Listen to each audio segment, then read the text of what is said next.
네, 이창근 단장입니다.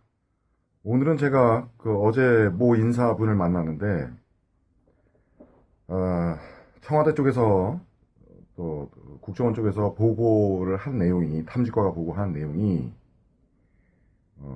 민간 탐사자들을 위해서 작업이나 시추를 해줬는데, 국가 예산만 여태까지 낭비됐고, 하나도 찾지 못했다.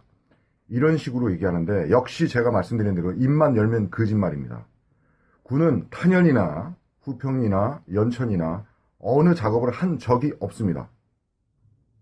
최근에 민원이 막 생기고 그래서 처음으로 지금동하고 광서동을 확인하려고 했던 요식 확인을 했지, 절대 자신들이 확인하고 뭐 검증하고 시추를 했다는 것은 새빨간 거짓말입니다. 그러니까 한마디로 탐지과에 있는 그 사무관들이나 그 군무원들이 거짓말들은, 왜? 지휘관은 2년마다 바뀌니까 새빨간 거짓말입니다. 입만 열만 거짓말을 하는 거죠. 자, 그런 사람들이 지네들이 다급하고 지네들이 코너에 올리면 물에 젖은 쇠양지처럼 매달립니다. 자, 매달린 이유 세 번에 관해서 얘기를 하겠습니다. 첫 번째는 2000년 5월 14일입니다. 국회의원 소위원회, 그 당시 한나라당 소위원회 위원실에 박세환 간사님이 있었고, 바로 우리한테는 동지 오철록 씨 있었고, 그 다음에 이행섭 씨가 있었고, 저한테는 세 명이 참석했고, 거기는 뭐 국정원 정보부장, 그 다음에 또 누굽니까? 국방부 정보본부장 조모 중장, 그 다음 탐지과 심원음, 그 다음에 청와대에서 나온 외교안보 수석실에서 나온 사람, 이 앞에 7사람이 앉아 있었습니다. 그리고 우린 3명이고 한나라당 국방정책심의관 계셨고, 그 다음 박세환 의원님, 그러니까 박세환 장군님이 그 국방위원회 간사로 있을 때 얘기했죠. 토론하는 이후에 정 국방부 정보본부장은 뭐라 그러냐면, 나만 들어와라. 국방부가 됐든지 계약직으로 됐든지 국정원으로 다시 들어와서 땅굴을 같이 쳤자. 우린 같은 편 아니냐. 이거를 조종한 게 박세환 간사입니다. 제가 이런 말을 왜 하느냐 하면, 누군가 기록은 다 남겨야 되고 그 양반들이 생존해 있을 때 증언과 증거가 되어야 된다는 취지에서 다 얘기합니다. 그들은 저한테 얘기했어요. 국방부 정보본부장은 정 중장이, 이 단장이 연천 땅굴만 보도 안 하고 연천 땅굴만 없었던 걸 하려면 이 단장님이 어디 요구하는 곳에 있으면 자기 계급장을 걸고 직책을 걸고 절개도 해주고 시체를 해주겠다, 이렇게 얘기를 했어요. 그 말이 끝나자마자 심원은 그 탐지과 기술 전문위원이죠. 기술 전문위원 부의사관이 나한테 얘기하더라고요. 다 있는 앞에서 다 들었죠. 녹화한 것도 있습니다. 당시 뭐라 그러냐면, 이창근 단장님은 나하고 오랜 세월 같이 하지 않았느냐? 왜 먼저 언론에 풀렸느냐? 나한테 얘기했으면 훈장받고 포상받고 다 될 거 아니냐? 아주 허무맹랑한 얘기를 그렇게 한 거예요. 다 있는 앞에서. 그래서 내가 그랬죠. 신분이 있으니까 그 자리에서, 아니 형님, 아니 언론에 보도하면 땅굴인 것도 땅굴이 아닌 게 되고, 국방부에 보고하면 땅굴 아닌 것도 땅굴이 됩니까? 지금 무슨 얘기하는 겁니까 그럼? 지금 땅굴 감추는 거 아니에요? 지은 거 아닙니까 그 말이? 그러니까 정중장 국방부 정보본부장이, 야 조용히 해, 지금부터 아무 소리 한마디도 하지 마, 이러더라고요. 소리를 지르면서. 다 들었어요. 박세훈 간사부터 해갖고 거기에 모인 12명의 인사들이. 참으로 한심하죠. 그러면서 얘기하더라고요 나한테. 무조건 연천 땅굴만 얘기하지 말아달라. 그리고 어디 언론이나 어디에서도 얘기하지 말아달라. 이창현 단장이. 그러면 이창현 단장이 요구하는 다른 지역, 타 지역에 땅굴 찾아달라 그러면 자기 직책을 걸고 발굴해주고 시추를 하겠다. 연천 땅굴만은 보고하지 말고 없었던 걸로 하자. 무슨 국가 안보를 장사치 하는 행동처럼 했어요. 그 다음에 전화가 왔지요.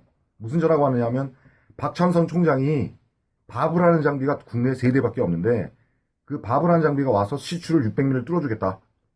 그 통화를 하고 내가 얘기했어요. 우리는 물이 채워져 있는 걸 보여주겠다. 갱도 내부에 600mm 시추기가 지금 출발했단다. 그러니까 얼굴이 시커매지더라고요, 다. 앞에 있는 사람들이. 그 다음 박세현 간사님이 그러더라고요. 야, 이 단장 점심 먹고 가. 점심 우리하고 같이 먹고. 같은 편이니까 뭐 같이 해. 응? 왜 같은 국방을 헛드는 것도 아니고 국방부 무시하고 땅굴을 민간이 찾아내는 것도 전체적인 의미에서 국방부에 대한 실추도 될 수 있고 대민 이미지에도 큰 손상이 될 수 있다. 저 안 들은 걸로 하겠습니다. 저 아침을 늦게 먹어서 배부릅니다. 그리고 일어났어요. 자, 두 번째는 어떤 경우냐. 두 번째는 무슨 일이었냐면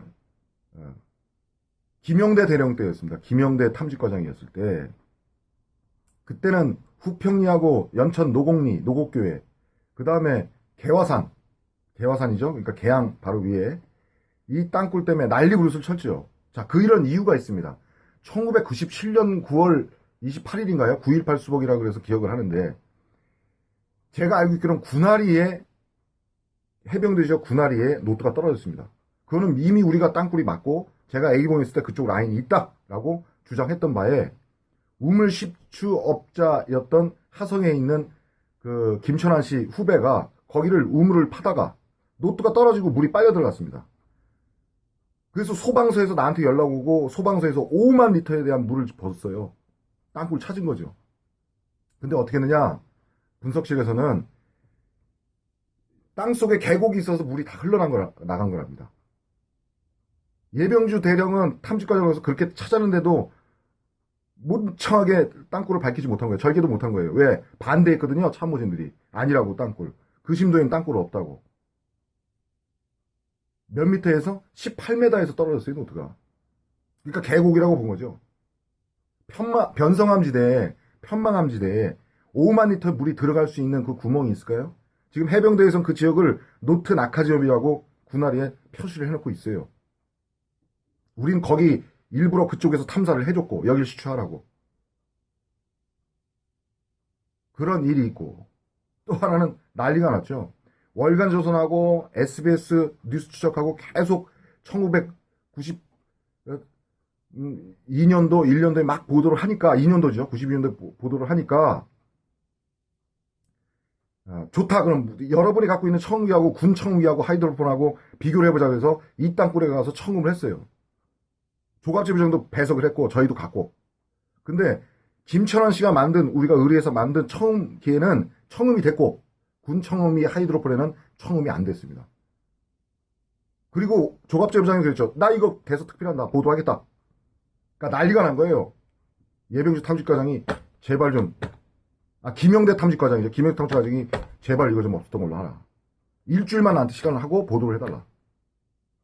배터리를 3번, 4번 갈았어도 군 탐직과에서 가져온 하이드로폰은 청음이 안 되고 우리 청음기는 계속된 거예요. 그러니까 안에서 드릴 뚫고 차감 하고 그러는 건 우린 쌩쌩하게 녹음이 됐고 그들은 청음이 안 됐어요. 그렇다면 우리가 지하에서 98m의 갱차 소리 이거 맞으면 감전되지. 예예.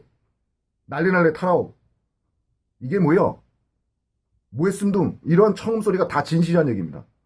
조갑제부장이 그 청음된 거를 일본 스즈키 마츠미 박사한테 넘어가서 몇 메타 공간 6m 곱하기 10m 정도의 공간에서 막장에서 난 청음된 소리다 라고 밝혔고 난리가 났죠. 김영대 탐직과장은 그랬어요. 말렸어요. 그러면서 일주일 후에 뭐라 그러냐면 정지용 씨, 그 다음에 몇 사람 있습니다. 그 4사람이 군 탐직과에 다시 들어와라. 계약직으로. 그래서 탐직과를 탐지처로 확대해갖고 위에서 다 하라고 한다. 그런 얘기를 회유를 하는 거예요. 그 대신 조건이 있죠. 지금 땅굴, 연천이나 후평이 땅굴, 개화산에 땅굴 나왔다는 거, 처음 했다는 거, 그건 없었던 걸로 하자. 그리고 화이트하우스라고 있습니다. 사당에. 화이트하우스라는 건 국가가 운영하는 술집인데 거기에서 김영대 탐직과장이 우리한테 폭탄주 돌리면서 얘기했어요. 장군 보직 하나 더 늘었으니까 우리 군하고 같이 하자. 군이 아니라고 하면은 분석하고 땅굴 판정하는 것도 탐직과니까 여러분들 딴 데서 고생하지 말고 우리가 같이 하자. 완전 장사치 같은 행동으로 회의했지만 전 거절했죠. 그리고 세 번째 거절이 뭐냐? 2004년도인가요? 5년도예요. 그때 연천 땅굴을 행정소송을 걸었고, 그 다음 민사소송을 걸었고, 강시조정 결정이 됐어요. 근데 결정이 되기 직전에 김병조 탐지과장이 와서 하는 거예요. 제발 들어와라.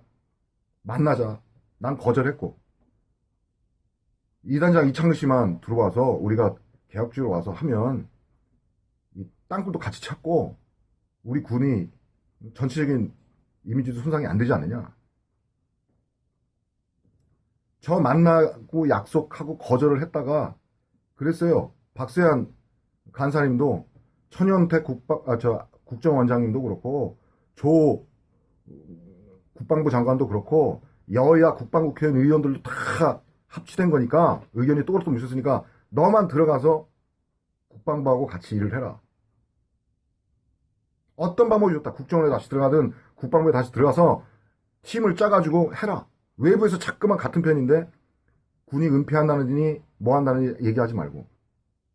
그렇듯한 얘기죠. 근데 그 양반도 조건이 있어요. 연천 땅굴 없었던 걸로 하자. 냉정리 땅굴 없었던 걸로 하자. 부평리 개화산 땅굴도 없었던 걸로 하자. 새로 시작하자. 그거는 거론하지 말자. 서류까지 만들어갖고 나보고 도장 찍으라 그런다. 난 안 찍었어요. 그리고 거절하고 했죠.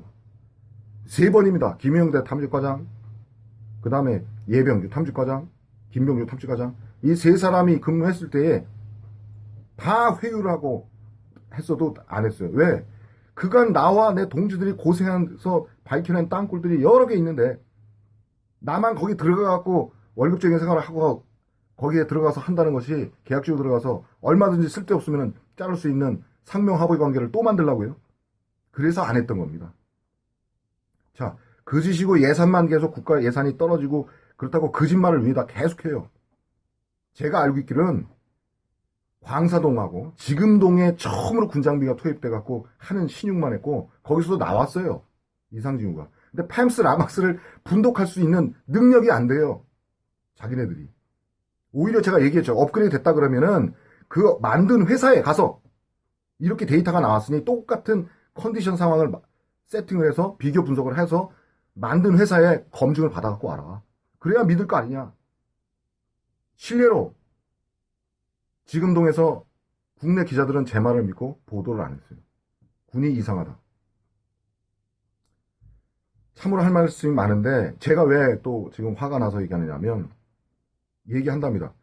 민간인 탐사자들이 요구하는 대로 시추를 많이 했고 자기들 예산이 어마어마하게 손실이 됐다. 거짓말만 하는 겁니다. 윗사람들한테.